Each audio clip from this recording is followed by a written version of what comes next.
Creatures of the night. It's your girl Tati. Let's talk about Ring of Honor. We had a pretty good episode today. We started off with our boy Wheeler Yuta versus Fuego del Sol. Wheeler Yuta comes out there and his hair has gotten much longer. It's like all the way like up down here and it's covering his eyes. Some people in the chat been calling him Cousin It. It is giving that vibe at this point. He comes on out there, everybody's booing him, so he is just cheering for himself, letting everyone knows that he knows he's the shit. He doesn't need your approval. Wheeler Yuta, I'm cheering for you.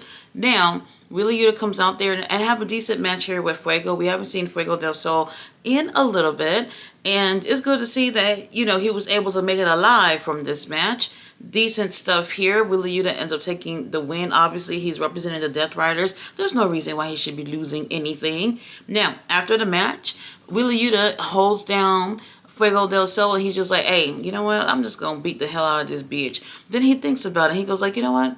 Never mind. Then he ends up leaving the ring, but then he stops in front of the ring, goes under the ring and grabs a long chain. Then he goes into that ring and puts it around Fuego's neck and he pulls back on it to the point that Fuego has blood coming out of his mouth. No security guards come out there. Fuego don't got no friends, nothing. No one comes out there to make sure he's okay. And I totally understand why, because obviously Wheeler Yuta's with the Death Riders and apparently nobody wants that smoke. After this, we have Abaddon, our living dead girl, versus Rachel Ellering. Rachel Ellering just doesn't do it for me. I don't know what it is. It's just not there yet. Abaddon, we haven't seen Abaddon in quite some time. I think the last time I've personally seen Abaddon in a match, period, was when she had the hardcore match with Athena for the women's title. That literally was the last time I seen Abaddon in action. Other than that, Abaddon is doing the Lord's work on Patreon with them spicy pictures. Now, the match is okay. The crowd seems to be divided between the two of them. For what reason, I have no clue. Abaddon ends up hitting Rachel with a DDT, immediately following with a Black Dahlia for the win. And when I tell you, Rachel didn't even move. Rachel, girl, I don't know if you were alive at the end of this match. It's just what it was. I can't get behind it. But Abaddon ends up taking the win. And really, after seeing this, I'm just like, there's no reason why Abaddon shouldn't be featured more on TV. Something about a lot of these people that are part of the company but not doing anything, just sitting at home collecting checks, doesn't sit well with me. Now, after this, we have Lexi Nair back there with Jack Jameson. Jack Jameson is counting those abs. I'm counting right along with him. Long story short, the frat boys, which is Griff Garrison, Cole Carter, and Preston Vance, they come back there basically saying to Jack Jameson that, hey, we'll accept you to be part of our group. They all got their little red solo cups and then they pour a drink or whatever and everybody's drinking and whatever. He's part of the group now, so it's the four of them. So now, we've been waiting for this for quite some time. The Von Erichs showed up tonight. The Von Erichs was teaming with the Outrunners. Did that surprise you? That we're also teaming up with Top Flight. They went against Premier Athletes and the Frat House, except for Cole Carter. He was not in there. And when I say Premier Athletes, I mean Mark Sterling was in action. Mark Sterling, in whatever this atrocious outfit he was wearing to get in the ring with, was absolutely, I tried not to laugh. I tried to keep a straight face throughout the stream because I was like, what the hell is he even wearing? It's insane. Anyway, it's one of the situations where I was like, shit, the Von Erichs, they finally back since August, you guys. They have not been in action since August was the last time that they were on Ring of Honor. They had the 6-man tag titles.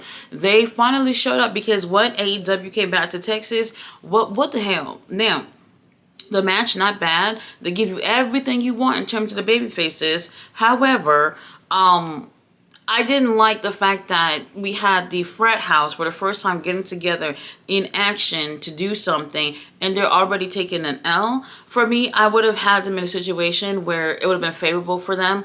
I already knew that with them teaming up with the Premier Athletes that there's just no hope. Premier Athletes never win anything. And then Mark Sterling's in the ring looking like a fool. I wasn't surprised at all. However, I did feel like with what I saw from the frat house, they had great chemistry, and I would like to see them do more things. Now that the Von Erichs are back, hopefully they're back. And with them having the six-man tag championships, hopefully we'll get a chance to see these titles being put out there a lot more, Tony Khan, and I'll give an opportunity for some of these groups. What the hell has Top Flight been doing all this time? They were least in this match in comparison to the Outriders and the Von Erichs. Something about this thing that's going on with the Top Flight group, I don't know what it is. As talented as they are, they're not getting enough TV time, but at least I gave them something to do here for Ring of Honor. Y'all already know the babyface team ended up taking the win, and I'm not happy about this. After this, we get to see MXM Collection from after the Global Wars in Australia show that they did on Monday. They have stolen Sammy's tag title once again. They couldn't take Dustin's because Dustin won't bother to be on the show. So at least they have one of them. They've bedazzled the titles. They've put their pictures on the sides as plates. Is insane. And I hope that they end up taking the titles off these guys because I'm fucking over it at this point. Now, we have Billie Starkz, who is joined by Athena for like 2 seconds because Athena got other things to do. She goes against Hyann. And I'm just like, at first I was like, all right, Billie Starkz probably going to do a squash. But when I see my girl Hyann out there, I was like, oh, no, this is not going to be a squash. There's no way. Billie Starkz, I like her. She's doing something I can't do, which is going out there and getting my ass whooped and whooping ass. However, when I watch her, sometimes I still feel like there's so much more for her to learn. And I don't know, at times she comes off sloppy in the ring. Go ahead and everybody go ahead and throw your tomatoes at me, whatever. I'm paying attention maybe a little bit more than other people. And the reason why I'm paying attention like this, especially for the ladies, is that I want to see them improve. You know, I want where if somebody say, oh, you're a fan of mine, but what do you like? What do you don't like? I already know what I like and what I don't like, and I could tell you. I do feel like at times she's a little sloppy. I think that in this storyline with Athena, she's definitely trying to be herself, but also in the back of her mind, trying to take everything that Athena is giving her in terms of her being more aggressive and kind of being a little bit more like Athena in the ring. And with that, I think that's the issue with her getting into her head and it being sloppy, and definitely not by accident. I'm talking like it's one of those situations where it's like it doesn't always look good. She goes for some type of driver for a finisher. I'm not sure what it is, but you can tell that she's holding Hyann and she loses, I guess, the way she's holding her. Something about it and messes up the finisher. I don't even know what she was going for it, but like I said, it was sloppy, didn't care for it, and she ends up taking the win. This is a reoccurring thing that I see with Billie Starkz, is that I feel like she's ready but not ready at the same time. I would have never put the women's title on her, and I'm glad that they never end up doing it. And with this storyline that she got with Athena, something's telling me that they might even end up doing that. But we'll see. Billie Starkz end up taking the win, and honestly, I'm not impressed. Now after this, I was so surprised to see Komander versus Lee Johnson for the TV title to be right here and not in the main event. Like how it seemed like they were boasting it for the past few weeks. They tore it up. They tore it up. And I just want to say, Lee Johnson, you know I've had my thoughts on you.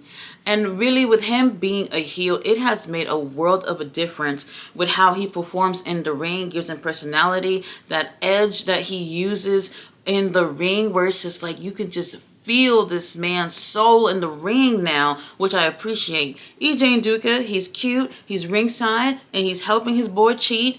If the referee don't see it, it don't count. So there's nothing to talk about with that.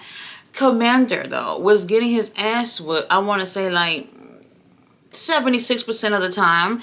And that really helped make Lee Johnson look really, really good. But Komander here being the champion, who's already taken an L from Lee Johnson in a Proving Grounds match, he has to look better here. And honestly, it was a lot of him just getting his ass whooped. Now, when EJ is really trying to get involved to help Lee Johnson to take that title off of Komander, we finally have Alex Abrahantes to do something and try to get involved when EJ Nduka takes the TV title to attack Komander while referee just happened to not be looking.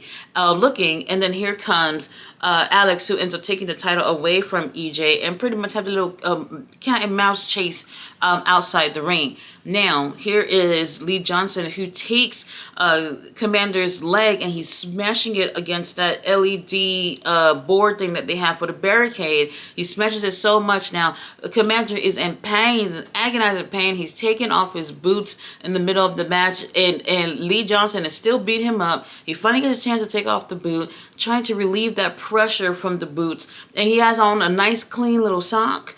And he is wrestling with one boot for the rest of the match. Real talk, with the way Lee Johnson was in this match, I would not have been mad if he would have won it. However, even though I'm not goo goo gaga for Commander, I feel like we could get a little bit more out of his run with being a champion. And you guys already know, obviously he ends up retaining the title. This was a really, really great match. I think the company should take some time to really do more with Commander. I do know next month Commander is going to be doing some tag team action in CMLL with Hologram. Y'all heard that, Hologram for the kids. They're going to be going against Mystico and Mascara Dorada. So that's going to be a pretty great matchup right there. But in the meantime, at Ring of Honor, I think they should have him talk. He actually was saying... Damn, he was saying something. He said something. For the first time, I actually heard Commander's voice, and he said it in English. I can't remember what it was, but I was like, oh my God, you speak. You can say something. I've never heard your voice before. Whatever the situation is, I don't care if he does promos in Spanish, whatever. Let people get to experience a little bit more of Commander. This match was really, really great. I'm actually glad he retained. Lee Johnson, baby, you gonna get that title. Just, it wasn't today.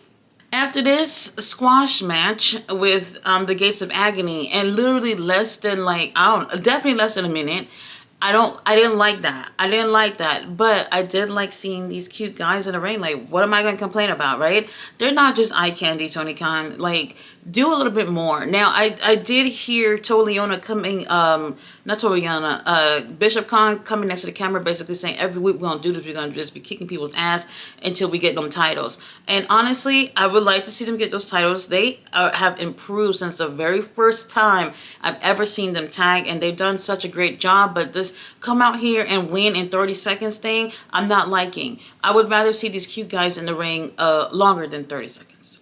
For our main event, we had this CMLL Lucha Libre showcase that was so amazing. So amazing. And you guys, I got something funny to say about this. We had Hechicero. Hechicero is so dreamy. He's meaty. He's technical. Everything about him is just, oh my God, perfect. He's so perfect in the ring. I'm in love every time I see him. He's teaming up with Soberano Jr., who's also dreamy. And oh my God.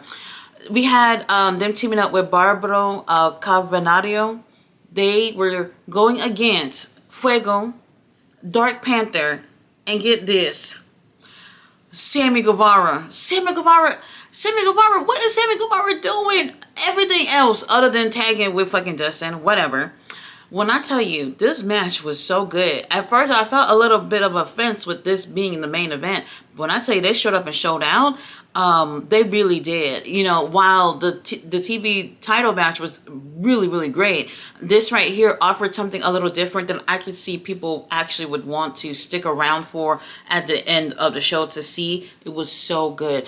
Everybody in here, Sammy, no shade to Sammy. Sammy doesn't even look like a luchador next to any of these guys whatsoever. Sammy is just freaking, he's Hispanic and that's it. There's nothing else. I felt like in terms of matching up with these CMLL guys, he was at a level that just didn't really compare. But I'm not saying that to be shady, but you can really see the difference here. To be honest with you, Sammy spent a good amount of the time of this match not in the ring. Every time I looked over, Sammy laid out outside the ring. He's poking his head out from the ring and he's looking to see when is this time to get in. And I'm like, baby, you in the match or you not in the match? These other guys freaking killed it. They did amazing and I absolutely love this. Now, while Sammy's barely doing anything in this match, I am in awe with everyone else. And I'm going to be honest with you.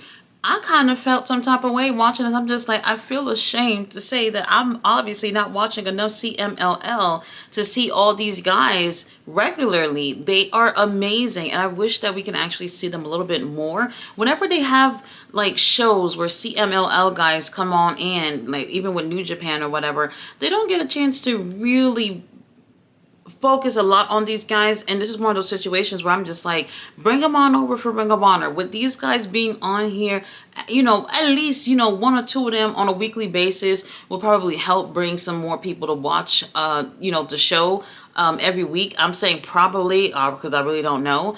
That would be really, really great. Now, throughout this match, MXM Collection is sitting at the stage, and they're watching Sammy pretty much getting his ass whooped, and they are laughing, they are dancing around, having a good time whenever the heels are taking control of the match. And it was actually a pretty fun match with them being out there, because at first I was like, what the hell y'all doing here?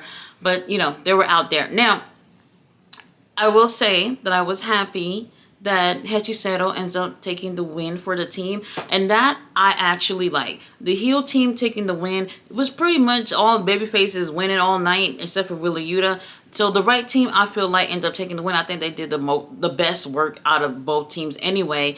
And after that, MXM Collection come on out there so they can take care of Sammy Guevara. But unfortunately, Mansoor ends up getting hit with a GTH. Before this, though, I was a little conflicted to see that MXM Collection went to touch tips with Hechicero. Hechicero touched tips with MXM Collection, an alchemist touching tips with male models. Lovely. This is what we're doing in 2025. Whatever. The show was actually pretty good. I had a great time watching it. About an hour and a half.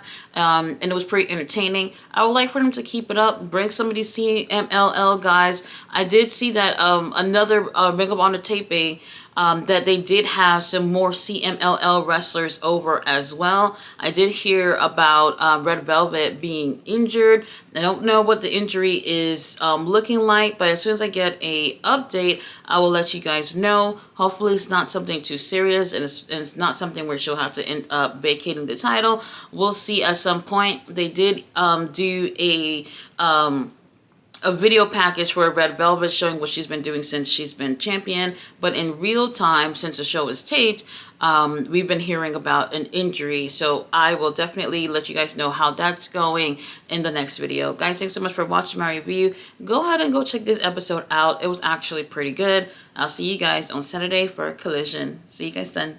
Bye.